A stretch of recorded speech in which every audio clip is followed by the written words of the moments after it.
All right, so you have that big meeting coming up, and Iran's influence in the Middle East. Yeah. That's going to be like the main topic, huh? You really want to walk in there sounding like you know what you're talking about. Oh, sure. And well, that's why we're here. Exactly. They've gone through a ton of research for you. Oh, yeah. We've got academic articles, think tank reports, news analysis. Yeah. All to give you an edge in that meeting. That's awesome. Yeah. And you're going to need it. Oh, yeah. Because the Middle East, it's like a constantly shifting puzzle.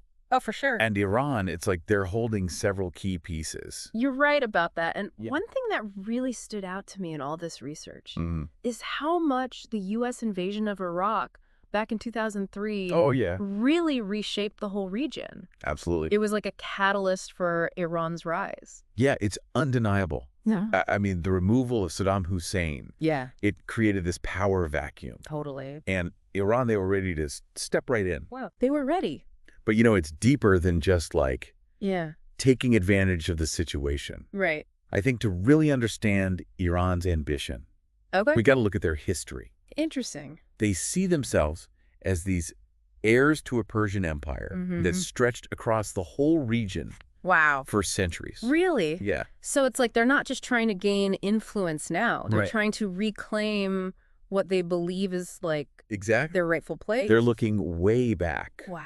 And that historical perspective, Okay. it really helps explain why they're often labeled Okay. as a revisionist power.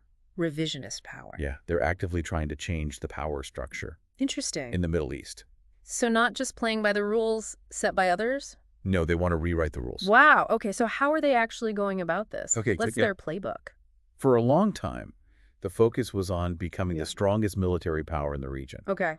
But lately, there's been this fascinating shift Oh, really? towards building what they call a strong region. Okay. Less about domination, more about creating this interconnected network Yeah. where Iran is at the center calling the shots. Strong region, huh? Yeah. That's a really interesting concept. Yeah. And it seems connected to another big theme from our research. Right, yeah. The axis of resistance. Right, the axis of resistance. Yeah. It's not just a catchy name. Right. This is a vital part of their strategy. Okay. It's this network of groups and political allies that they support across the region. Okay. We're talking Hezbollah in Lebanon, Yeah. Hamas in Gaza, Right. various Shia militias in Iraq. So it's almost like a force multiplier for them. Exactly. It allows them to project power and influence beyond their own borders. It's like a way for them to push back against their rivals, Yeah. mainly Israel and the U.S., Right. but without risking a direct confrontation. Okay, that makes sense. But how much control do they actually have over these groups? That's the question, isn't it? Yeah, like the Hamas attack on Israel last year, I Yeah. mean, it kind of made me wonder Makes you wonder. if these allies always act in line with Iran's wishes. Yeah, it's the million-dollar question. Yeah. I mean, Iran certainly exerts influence, Yeah. but these groups also have their own agendas, Right. their own local concerns, For sure. even internal power struggles. Yeah. I think the Hamas situation was a stark reminder Yeah. that these relationships, they can be pretty unpredictable. Right, and it makes you realize just how complex all of this is. Oh, yeah. It's not just about, military might. No, it's not a simple equation. It's about navigating these intricate alliances, Exactly. understanding the motivations of all these different players, and anticipating how actions can have ripple effects Yes. across the whole region. It's like a chain reaction. Yeah. And to understand it fully, we need to go beyond the headlines. Okay. For instance, we need to look at the Islamic Revolutionary Guard Corps, Oh, the IRGC. the IRGC. I was actually curious about them. Oh, yeah. The research mentioned the IRGC a lot, Mm-hmm. but I could use a little background. Sure. Who are they? Okay. And why are they so important? The IRGC is more than just a military force. Okay. They were formed after the Iranian Revolution in 1979 to protect the Islamic Republic. Okay. But they've grown into this incredibly powerful entity. Wow. Their influence extends deep into Iran's economy and politics. So we're talking major political clout, Oh, yeah. control over key industries, Absolutely. a heavy hand in shaping Iran's regional ambition. We got it. Okay, so understanding the IRGC's mindset Yeah. is crucial to understanding Iran's actions. Exactly. I mean, they're often seen as the driving force Mhm. behind the axis of resistance That's right. and the ones who are most resistant to any compromise Yeah. with the West. Especially when it comes to Iran's nuclear program or their ballistic missiles. Okay, and that brings up a perfect example of Iran's multifaceted approach. Right. On the one hand, they're backing groups like Hezbollah. They're engaged in this shadow war with Israel. Right. But on the other hand, they're also making some surprising diplomatic moves. They are. Like the restoration of ties with Saudi Arabia last year.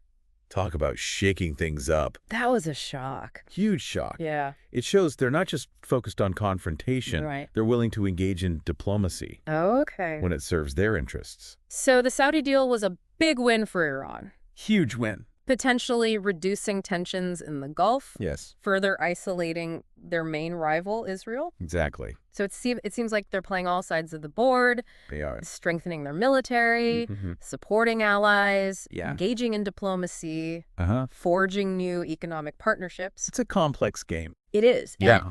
And one of the most significant developments in recent years is their Look East strategy. Look East. Yeah. It's reshaping the balance of power in the region. This is where it gets really interesting. Yeah. Imagine walking into that meeting, dropping this knowledge, faced with all this pressure from the West. Yeah. Iran is turning towards China and Russia. Interesting. Strengthening economic ties, even military cooperation.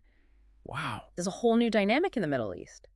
It is, and it's a brilliant strategic move for them. How so? Well, it gives them new markets access to technology, a way to circumvent those Western sanctions. Okay. And for China and Russia, it's a chance to expand their own influence and challenge U.S. dominance in the region. So this Look East strategy, it's not just about Iran. No, it's not. It's about the rising power of China and Russia. Exactly. It's about the global stage. On the global stage. Yeah, and it's creating this complex web of relationships. Right. Everyone's jockeying for position, trying to get an advantage. Wow. Okay, so let me see if I've got this straight. Sure. We've got Iran with this historical ambition to reshape the Middle East. That's right. They're building up this strong region through this network of allies. Their axis of resistance. Yeah, they've got this incredibly powerful IRGC. Pulling a lot of the strings. Yeah. And now they're pivoting east towards China and Russia. It's a lot to keep track of. It is. Am I missing anything? All of this is happening. Yeah. Against a backdrop of this intense rivalry. Oh, right. With Israel. Right. The shadow war between them is constantly simmering. Wow. And it can erupt at any moment. Really? Adding yet another layer of complexity. Oh, man. So, on top of everything else, we've got this ongoing covert conflict. Yes. With cyber attacks, assassinations, attacks on shipping. It's a lot. It sounds like something straight out of a spy thriller. It does, doesn't it? It really does. And it shows that despite all the diplomatic efforts, the underlying tensions between Iran and Israel, they remain a major flashpoint in the region. This is a lot to process. It is. But I'm already starting to see things more clearly. Good. It's not just about knowing the facts. It's about understanding the motivations, the historical context, the complex interplay of all these different forces. You're getting it. Okay. It's about connecting the dots. Yeah. And it's not just Iran and Israel. You know, you've got other players in the region. Yeah. Like the Houthis in Yemen. Oh, the Houthis. They're adding fuel to the fire. Yeah, they've really become a major force in Yemen, haven't they? They have. They're controlling territory. Yeah. Launching those attacks on Saudi Arabia, disrupting shipping. It seems like they're causing chaos wherever they can. They're a fascinating case study. Okay. In how Iran extends its influence. The Houthis, they get significant support from Tehran. Okay. For weapons training funding. Right. But it's not a simple puppet master relationship. Right. So it's more of a strategic alliance. It is. A partnership where both sides benefit. Exactly. Iran gets a foothold in Yemen, a way to pressure Saudi Arabia.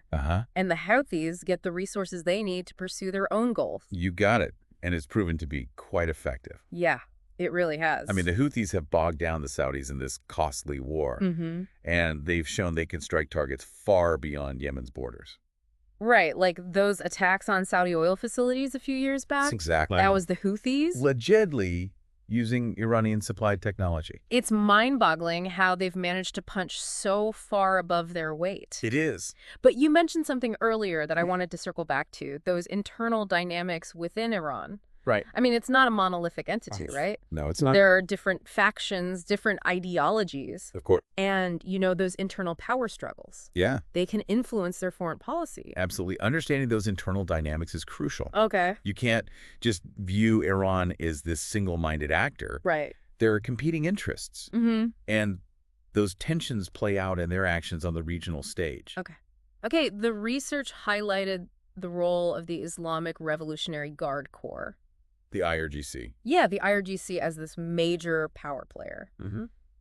It seems like they have a lot of sway. They do. Over Iran's direction. Yeah. Both domestically and internationally. The IRGC is incredibly powerful. Okay. They control vast economic interests. Yeah. They've got deep ties to the political establishment, and their hardline stance on issues like the nuclear program and regional security, it carries a lot of weight. So they're more than just a military force. Right. They're apolitical and economic force as well. Exactly. And they seem to be the ones pushing for this more assertive foreign policy. Yes. This more confrontational approach with the West. Yep. That's generally the perception. Okay. They're seen as the guardians of the revolution, the defenders of Iran's Islamic identity. Right. And they view the West, particularly the U.S. and Israel, with deep suspicion and distrust. Okay. And it seems like that hardline stance is even more pronounced now. Could be. With the new president, who's considered to be closely aligned with the IRGC and the supreme leader. His election doesn't necessarily represent this radical shift in Iran's foreign policy, but it does suggest a continuation of the current trajectory. Which is? Strengthening the axis of resistance, pushing back against Western pressure, and deepening ties with China and Russia.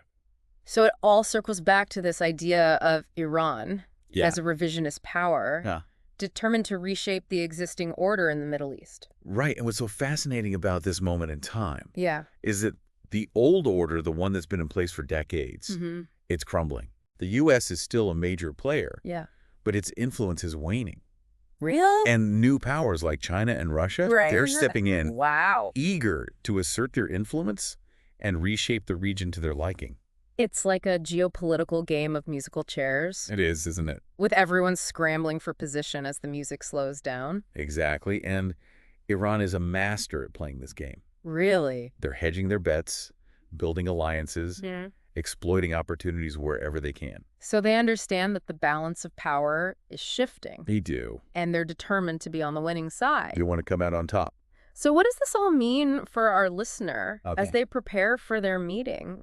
It seems like understanding Iran's role in the Middle East, it requires more than just knowing the facts. It does. It's about grasping those underlying dynamics, the motivations of the different actors, and the potential scenarios that could unfold. You hit the nail on the head. The Middle East is a region in constant flux. There are no easy answers, no simple solutions. You have to be comfortable with ambiguity, with the fact that things can change very quickly and unexpectedly.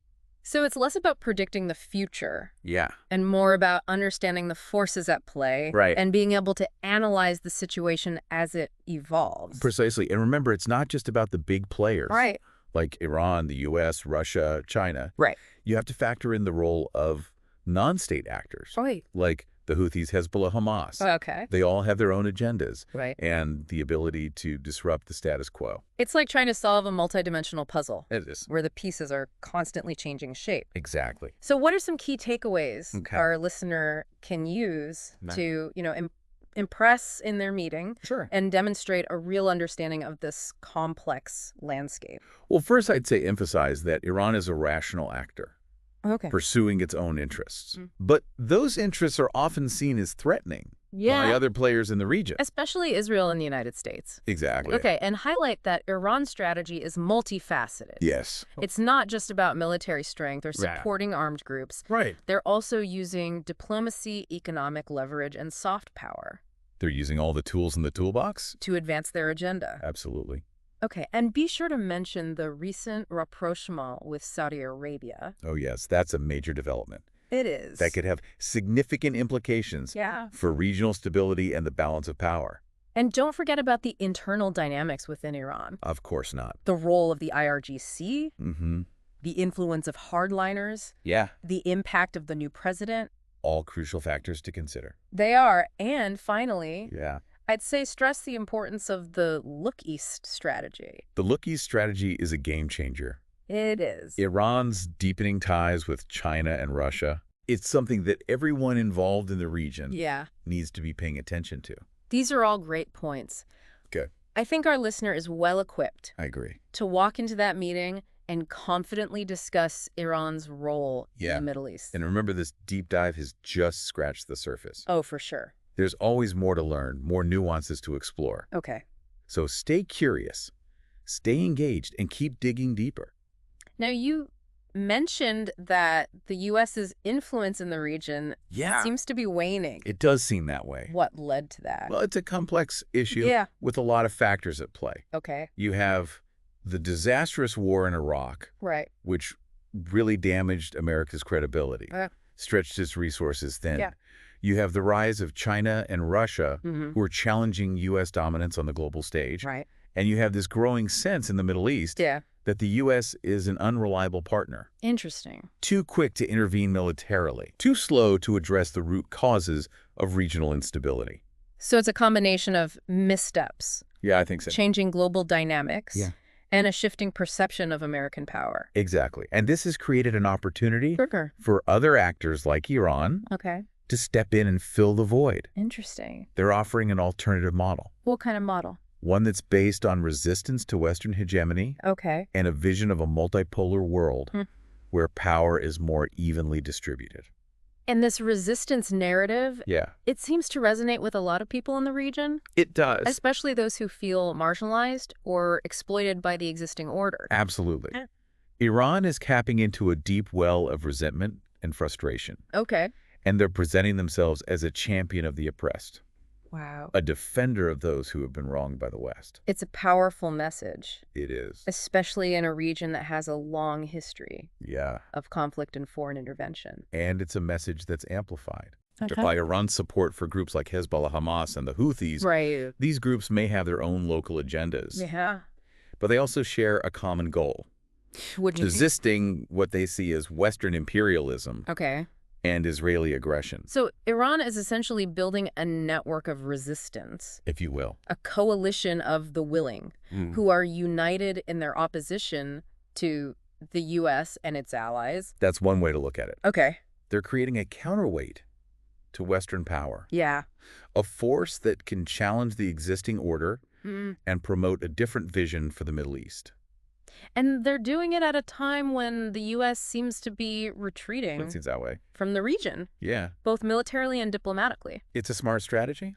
It is. They're exploiting a moment of weakness and uncertainty. Yeah. And they're making significant gains in terms of influence and power. So it seems like Iran is playing a long game here. I think so. They're not looking for quick victories. They're building a sustainable model of resistance that can challenge Western hegemony for years to come. Exactly. They understand that change takes time. Right. And they're willing to be patient. They're investing in their allies, cultivating relationships with new partners, building a network of influence that stretches across the region and beyond. It's a fascinating and complex story. It is. And it's one that's still unfolding. Absolutely. As we move into the final part of our deep dive, I'm curious to explore how this all plays out in the long term. Right. What are the potential scenarios, the possible outcomes of this geopolitical chess match? That's a great question. Yeah. And one that's difficult to answer with certainty. Right. The Middle East is a region of constant surprises. It is. And the situation with Iran is no exception. For sure. But we can look at the trends, analyze the motivations of the key players, and try to map out some of the potential pathways forward. Okay, let's do that. So as we wrap up this deep dive, let's look ahead. What are the potential scenarios, the possible outcomes of this geopolitical chess match? Well, it's tough to say for sure. You know, the Middle East is a region of surprises, but if we analyze what we've learned, some possibilities emerge. One scenario is continued escalation. Okay. The shadow war with Israel intensifies tensions with the U.S. keep rising, maybe even leading to a direct military confrontation. That's a chilling thought. And in that kind of scenario, wouldn't Iran's axis of resistance become even more important, potentially dragging the entire region into conflict? Absolutely, groups like Hezbollah could be drawn, and attacks on U.S. interests in the region might increase, and you'd see a hardening of alliances on both sides. It would be a dangerous and unpredictable situation. Okay, so that's the things get worse scenario. Is there a path where things actually get better? Could we see some kind of easing of tensions, maybe even a resolution to the nuclear standoff? It's not impossible, but it will require a major shift in thinking from both Iran and the West. They need to find a way to address each other's core security concerns, build trust, and negotiate a new framework for their relationship. But that seems like a long shot right now, especially with the new hardline leadership in Iran and the U.S. focused on containing China. It would be a tough road for sure. But remember, even during the Cold War, the U.S. and the Soviet Union managed to find ways to coexist to avoid direct conflict and even cooperate on some issues. It's not out of the realm of possibility that something similar could happen with Iran. And wouldn't that kind of diplomatic breakthrough completely reshape the region? Imagine a Middle East where Iran is no longer viewed as a pariah state, where they're actively engaged in regional security and economic cooperation. It would be a dramatic transformation, wouldn't it? But I think it's important to remember that even if tensions ease with the West, Iran's ambitions in the region won't just disappear. They'll still be vying for influence, competing with other regional powers like Saudi Arabia and Turkey. So we're talking about a Middle East where power is more diffuse, where there's no single dominant player, and where alliances are constantly shifting. Exactly. And in that kind of environment, Iran's Look East strategy becomes even more important. Right. They're not putting all their eggs in one basket. They're building ties with China and Russia, diversifying their economic and security partnerships. It's like they're hedging their bets, preparing for a future where the West might not be the dominant force it once was? Precisely. They're playing the long game, thinking strategically about how to position themselves for success in a multipolar world. This has been incredibly insightful. You've given me a much deeper understanding of Iran's role in the Middle East, the motivations, the strategies, the potential scenarios. I feel much more prepared for this meeting. Glad to hear it. Remember, knowledge is power, especially in a situation as complex and fluid as this one. Absolutely. But before we wrap up, I want to touch on one more thing. We've talked a lot about Iran's ambitions, their strategies, their alliances. But what about the Iranian people? Where do they fit into all of this? That's a crucial question, and one that's often overlooked. It's important to remember that Iran is the country of over 80 million people with diverse views, aspirations, and concerns. They're not a monolithic entity, and their voices and perspectives matter. And how do you think the Iranian people feel about their government's foreign policy? This push for regional influence, the confrontation with the West. Is there popular support for this approach? It's hard to gauge public opinion in a country like Iran, where dissent is often suppressed and access to information is tightly controlled. But there's definitely a sense of national pride, a belief that Iran deserves to be a major player on the world stage. So there's a sense of patriotism, but maybe also some weariness with the economic hardships caused by sanctions and the constant tension with the West. That's certainly a factor. Many Iranians are struggling to make ends meet, and they yearn for a more normal life, free from the burdens of sanctions and international isolation. So the Iranian people are caught in the middle of this geopolitical struggle, trying to navigate a complex reality where national pride is intertwined with economic hardship and the ever-present threat of conflict. Exactly, and I think that's an important point for your meeting. It's easy to get caught up in the high-level politics, the strategic maneuvering. Yeah. But it's essential to remember the human dimension, the impact that these decisions have on ordinary people's lives. That's a powerful reminder, and it's something I'll definitely keep in mind. Good, because ultimately, peace and stability in the Middle East depend not just on the actions of governments and powerful institutions, but also on the hopes and aspirations of the people who live there. So true. Well, I think we've covered a lot of ground today. We've explored Iran's ambitions, their strategies, their alliances, their challenges. We've looked at the potential scenarios, the possible outcomes of this complex geopolitical chess match. And we've even touched on the human dimension, the impact of all this on the Iranian people. And hopefully you've gained a deeper understanding of Iran's role in the Middle East, an understanding that goes beyond the headlines and simplistic narratives. I definitely have, and I feel much more prepared for my meeting. Excellent. But remember, this deep dive has just scratched the surface. There's always more to learn, more perspectives to consider, more questions to ask. That's what makes it so fascinating. So to our listeners, you head into your meeting, remember, it's not just about knowing the facts. It's about thinking critically, understanding the nuances, and being able to connect the dots. The Middle East is a region of constant change and complexity, and Iran is right at the heart of it. Stay curious, Stay informed and keep exploring. The more you learn, the better equipped you'll be to navigate this ever-evolving landscape. Thanks for joining us in this deep dive into Iran's place in the Middle East. Until next time, stay curious.